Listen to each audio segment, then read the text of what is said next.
दोस्तों, कैसे हो। मैं आपका साथी अपने YouTube चैनल अमित मैत्रेय पर आपका स्वागत करता हूं। तो दोस्तों, आज का टॉपिक होगा भारतीय दंड संहिता 1860, इंडियन पैनल कोड 1860, आईपीसी की धारा। तो दोस्तों, यह मोस्ट इम्पोर्टेंट टॉपिक है।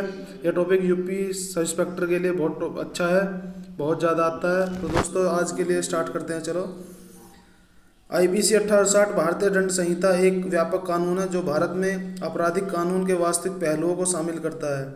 यह अपराधों को बताता है और उनमें से प्रत्येक के लिए सजा और जुर्माना बताता है। तो आईपीसी की धारा फर्स्ट, एक, संहिता का नाम और उसके प्रवर्तन का विस्तार।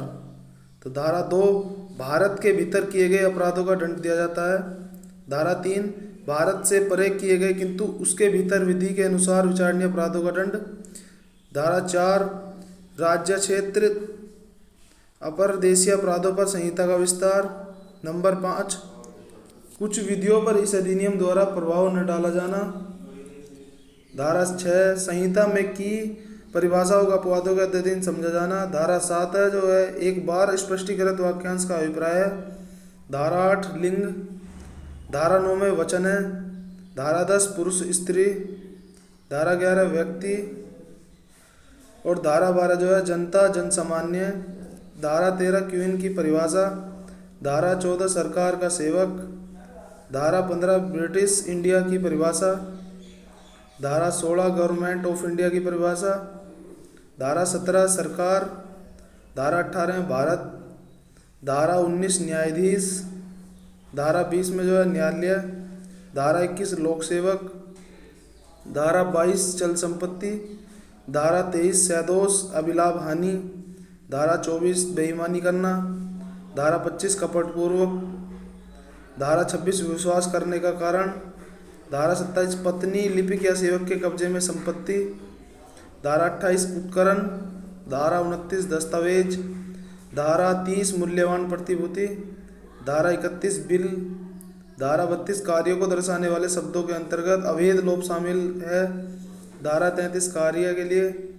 धारा 34, सामान्य आशय को अग्रसर करने में कई व्यक्तियों द्वारा किए गए कार्य के लिए। धारा 35, जबकि ऐसा कार्य इस कारण आपराधिक है कि वह आपराधिक ज्ञान या आशय से किया गया है। धारा 36, असंत कार्य द्वारा असंत लोप द्वारा कारित परिणाम। धारा 37, कई कार्यों में से किसी एक कार्य को करके अपराध गठित करने में सहयोग करना। धारा 38, आपराधिक कार्य में संपृक्त व्यक्ति विभिन्न अपराधों के दोषी हो सकेंगे। धारा 39, स्वेच्छा। धारा 40, अपराध करना। धारा 41, विशेष विधि। धारा 42, स्थानीय विधि। धारा 43, अवैध। धारा 46 में क्षति आती है। धारा 45, जीवन। धारा 46, मृत्यु। धारा 47, जीव जंतु। धारा 48, जलयान। धारा 49, वर्ष या मास। धारा 50, धारा 51, शपथ। धारा 52, श्रद्धापूर्वक। धारा 53, दंड। धारा 54, मृत्यु दंडादेश का रूपांतरण। धारा 55, आजीवन कारावास के दंडादेश का लघुकरण। धारा 56, यूरोपीय तथा अमेरिकियों को दंड दास्ता की सजा। धारा 57, दंडाविधियों की भिन्न। धारा 58, निर्वासन से दंडाधिष्ट अपराधियों के साथ कैसा व्यवहार किया जाए जब तक वे निर्वासित न कर दिए जाएं। धारा 59, कारावास के बदले निर्वासन।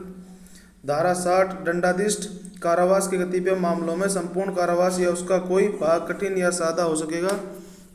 धारा 61, संपत्ति के संप्रहरण का दंडादेश। धारा 62, मृत्यु, निर्वासन या कारावास से दंडनीय अपराधियों की बाबत संपत्ति का संप्रहरण। धारा 63, आर्थिक दंड जुर्माने की रकम। धारा 64, जुर्माना न देने पर कारावास का दंडादेश। धारा 65, जबकि कारावास और जुर्माना दोनों आदिष्ट किए जा सकते हैं जब जुर्माना देने पर कारावास की अवधि। धारा 66, जुर्माना देने पर किसी भांति का कारावास दिया जाए। धारा 67, आर्थिक दंड न चुकाने पर कारावास जबकि अपराध केवल दंडिक दंड से दंडनीय हो। धारा 68, आर्थिक दंड के भुगतान पर कारावास का समाप्त हो जाना। धारा 69, जुर्माने के अनुपातिक भाग के दिए जाने की दशा में कारावास का पर्यावसन। धारा 70, जुर्माने का 6 वर्ष के भीतर या कारावास के दौरान वसूल किया जाना मृत्यु संपत्ति को दायित्व से उन्मुक्त नहीं करती है। धारा 71, कई अपराधों से मिलकर बने अपराध के लिए दंड की अवधि। धारा 72 कई अपराधों में से एक के दोषी व्यक्ति के लिए दंड, जबकि निर्णय में यह कथित है कि यह संदेह है कि वह किस अपराध का दोषी है। धारा 73 एकांत परिरोध। धारा 74 एकांत परिरोध की अवधि। धारा 75 पूर्व दोष सिद्धि के पश्चात अध्याय 12 या अध्याय 17 के अधीन कतिपय अपराधों के लिए वर्धित दंड। धारा 76 विधि द्वारा आबद्ध या तथ्य की भूल के कारण अपने आप के विधि द्वारा आबद्ध होने का विश्वास करने वाले व्यक्ति द्वारा किया गया कार्य है। धारा 77 न्यायाधिक कार्य करते हुए न्यायाधीश का कार्य है। धारा 78 न्यायालय के लिए निर्णय आदेश के अनुसरण में किया गया कार्य है। धारा 79 विधि द्वारा न्यायानुमत या तथ्य की भूल से अपने को विधि द्वारा न्यायानुमत होने का विश्वास करने वाले व्यक्ति द्वारा किया गया कार्य है। धारा 80 में विधि पूर्ण कार्य करने में दुर्घटना। धारा 81 आपराधिक आशय के बिना और अन्य क्षति के निवारण के लिए किया गया कार्य जिससे क्षति कारित होना संभव है। धारा 82 7 वर्ष से कम आयु के शिशु का कार्य है। धारा 83 7 वर्ष से ऊपर किंतु 12 वर्ष से कम आयु के अपरिपक्व समझ के शिशु का कार्य है। धारा 84 विकृतिचित व्यक्ति का कार्य है। धारा 85 ऐसे व्यक्ति का कार्य जो अपनी इच्छा के विरुद्ध मतता में होने के कारण निर्णय पर पहुंचने में असमर्थ है। धारा 86 किसी व्यक्ति द्वारा जो मतता है किया गया अपराध जिसमें विशेष आशय या ज्ञान का होना अपेक्षित है। धारा 87 संपत्ति से किया गया कार्य जिससे मृत्यु या घोर उपहारित कारित करने का आशय न हो और न उसकी संभाव्यता का ज्ञान हो। धारा 88 किसी व्यक्ति के फायदे के लिए संपत्ति से सद्भावना पूर्वक किया गया कार्य जिससे मृत्यु कारित करने का आशय नहीं है। धारा 89 संरक्षक द्वारा या उसकी संपत्ति से शिशु या उन्मत्त व्यक्ति के फायदे के लिए सद्भाव पूर्वक किया गया कार्य। धारा 90 संपत्ति जिसके संबंध में यह ज्ञात हो कि वह भय या भ्रम के अधीन दी गई है। धारा 91 ऐसे अपवादित कार्य जो कारित क्षति के बिना भी स्वतः अपराध हैं। धारा 92 सहमति के बिना किसी व्यक्ति के फायदे के लिए श्रद्धापूर्वक किया गया कार्य। धारा 93 सद्भावपूर्वक दी गई संसूचना। धारा 94 वह कार्य जिसके करने के लिए कोई व्यक्ति धमकियों द्वारा विवश किया गया हो। धारा 95 तुच्छ अपहानि कारित करने वाला कार्य। धारा 96 प्राइवेट प्रतिरक्षा में की गई बातें। धारा 97 शरीर तथा संपत्ति की निजी प्रतिरक्षा का अधिकार। धारा 98 जो है ऐसे व्यक्ति के कार्य के विरुद्ध प्राइवेट प्रतिरक्षा का अधिकार जो व्यक्तिगत चित्र आदि हो। धारा 99 कार्य जिनके विरुद्ध प्राइवेट प्रतिरक्षा का कोई अधिकार नहीं है। धारा 100 किसी की मृत्यु कारित करने पर शरीर की निजी प्रतिरक्षा का अधिकार काबू होता है। धारा 101 मृत्यु से भिन्न कोई क्षति कारित करने के अधिकार का विस्तार कब होता है। धारा 102 शरीर की निजी प्रतिरक्षा के अधिकार का प्रारंभ हो और बना रहना।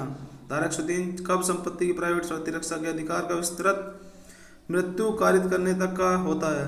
धारा 104 मृत्यु से भिन्न कोई क्षति कारित करने तक के अधिकार का विस्तार कब होता है। धारा 105 संपत्ति की प्राइवेट प्रतिरक्षा के अधिकार का प्रारंभ और बना रहना। धारा 106 घातक हमले के विरुद्ध प्राइवेट प्रतिरक्षा का अधिकार जबकि निर्दोष व्यक्ति को अपहानि होने की जोखिम है। धारा 107 किसी बात का दुष्प्रेरण। धारा 108 दुष्प्रेरक। धारा 108 कै भारत से बाहर के अपराधों का भारत में दुष्प्रेरण। धारा 109 अपराध के लिए उकसाने के लिए दंड यदि दुष्प्रेरित कार्य उसके परिणाम स्वरूप किया जाए और जहाँ की उसके दंड के लिए कोई स्पष्ट प्रावधान नहीं है। धारा 110 दुष्प्रेरण का दंड यदि दुष्प्रेरित व्यक्ति दुष्प्रेरक के आशय से बिना आशय से कार्य करता है। धारा 111 दुष्प्रेरक का दायित्व जब एक कार्य का दुष्प्रेरण किया गया है और उसके भिन्न कार्य किया गया है। धारा 112 दुष्प्रेरक कब दुष्प्रेरित कार्य के लिए और किए गए कार्य के लिए आंकलित दंड से दंडनीय है। धारा 113 दुष्प्रेरित कार्य से कारित उस प्रभाव के लिए दुष्प्रेरक का दायित्व जो दुष्प्रेरक द्वारा आशयित से भिन्न हो। धारा 114 अपराध किए जाते समय दुष्प्रेरक की उपस्थिति। धारा 115 मृत्युदंड या आजीवन कारावास से दंडनीय अपराध का दुष्प्रेरण यदि दुष्प्रेरक के परिणाम स्वरूप अपराध नहीं किया जाता है। धारा 116 कारावास से दंडनीय अपराध का दुष्प्रेरण यदि अपराध न किया जाए। धारा 117 सामान्य जन या 10 से अधिक व्यक्तियों द्वारा अपराध किए जाने का दुष्प्रेरण। धारा 118 मृत्यु या आजीवन कारावास से दंडनीय अपराध करने की परिकल्पना को छिपाना। धारा 119 किसी ऐसे अपराध के लिए किए जाने की परिकल्पना का लोक सेवक द्वारा छिपाया जाना जिसका निवारण करना उसका कर्तव्य है। धारा 120 कारावास से दंडनीय अपराध करने की परिकल्पना को छिपाना। धारा 120 कै आपराधिक षड्यंत्र की परिभाषा है। धारा 120 ख आपराधिक षड्यंत्र का दंड है इसमें। धारा 121 भारत सरकार के विरुद्ध युद्ध करना या युद्ध करने का प्रयत्न करना या युद्ध करने का दुष्प्रयत्न करना धारा 121 में आता है। धारा 121 क्या है? धारा 121 द्वारा दंडनीय अपराधों को करने का षड्यंत्र। धारा 122 भारत सरकार के विरुद्ध युद्ध करने के आशय से आयुध आदि संग्रहित करना। धारा 123 युद्ध करने की परिकल्पना को सुगम बनाने के आशय से छिपाना। धारा 124 किसी विधिपूर्ण शक्ति का प्रयोग करने के लिए विवश करने या उसका प्रयोग अवरोधित करने के आशय से राष्ट्रपति, राज्यपाल आदि पर हमला करना। धारा 124 क्या? राजद्रोह। धारा 125 भारत सरकार से मैत्री संबंध रखने वाली किसी एशियाई शक्ति के विरुद्ध युद्ध करना। धारा 126 भारत सरकार के साथ शांति का संबंध रखने वाली शक्ति के राज्य क्षेत्र में लूटपाट करना। धारा 127 धारा 125 और धारा 126 में वर्णित युद्ध या लूटपाट द्वारा ली गई संपत्ति प्राप्त करना। धारा 128 लोक सेवक का स्वेच्छा राजकैदी या युद्ध कैदी को निकल भागने देना। धारा 129 लोक सेवक का उपेक्षा से किसी कैदी का निकल भागना सहन करना।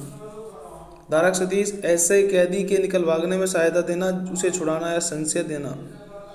धारा 131 विद्रोह का दुष्प्रेरण या किसी सैनिक, नौसैनिक या वायुसैनिक को कर्तव्य से विचलित करने का प्रयत्न करना। धारा 132 विद्रोह का दुष्प्रेरण यदि उसके परिणाम स्वरूप विद्रोह हो जाए। धारा 133 सैनिक, नौसैनिक या वायुसैनिक द्वारा अपने वरिष्ठ अधिकारी जबकि वह अधिकारी अपने पद निष्पादन में हो पर हमले का दुष्प्रेरण। धारा 134 हमले का दुष्प्रेरण जिसके परिणाम स्वरूप हमला किया जाए। धारा 135 सैनिक, नौसैनिक या वायुसैनिक द्वारा परित्याग का दुष्प्रेरण। धारा 136 अभित्याजक को संशय देना। धारा 137 मास्टर की अपेक्षा उससे किसी वाणिज्यिक जलयान पर छुपा हुआ अभित्याजक। धारा 138 सैनिक, नौसैनिक या वायुसैनिक द्वारा अधीनता के कार्य का दुष्प्रेरण। धारा 138 क्या? पूर्वोक्त धाराओं का भारतीय सामुद्रिक सेवा को लागू होना। धारा 139 कुछ अधिनियमों के अधीन व्यक्ति। धारा 140 सैनिक, नौसैनिक या वायुसैनिक द्वारा उपयोग में लाई जाने वाली पोशाक पहनना या प्रतीक चिन्ह धारण करना। धारा 141 विधि विरुद्ध जनसमूह। धारा 142 विधि विरुद्ध जनसमूह का सदस्य होना। धारा 143 गैर कानूनी जनसमूह का सदस्य होने नाते दंड। धारा 144 घातक आयुध से सज्जित होकर विधि विरुद्ध जनसमूह में सम्मिलित होना। धारा 145 किसी विधि विरुद्ध जनसमूह जिसे बिखर जाने का समादेश दिया गया है में जानबूझकर शामिल होना या बने रहना। धारा 140 उपद्रव करना। धारा 147 में बलवा करने के लिए दंड। धारा 148 घातक आयुध से सज्जित होकर उपद्रव करना। धारा 149 विधि विरुद्ध जनसमूह का हर सदस्य समान लक्ष्य का आयोजन करने में किए गए अपराध का दोषी होना। धारा 150 विधि विरुद्ध जनसमूह में सम्मिलित करने के लिए व्यक्ति को भाड़े पर लेना या भाड़े पर लेने के लिए बढ़ावा देना। तो दोस्तों आज का ही टॉपिक ख़त्म करते हैं। तो दोस्तों देखते रहिए, खुश रहो और लाइक, शेयर और कमेंट करना ना भूलें और सब साथ में सब्सक्राइब भी कर दीजिए अच्छा लगे तो। बहुत जल्दी हम दूसरा पार्ट लेकर आएंगे इसका, इससे आगे का।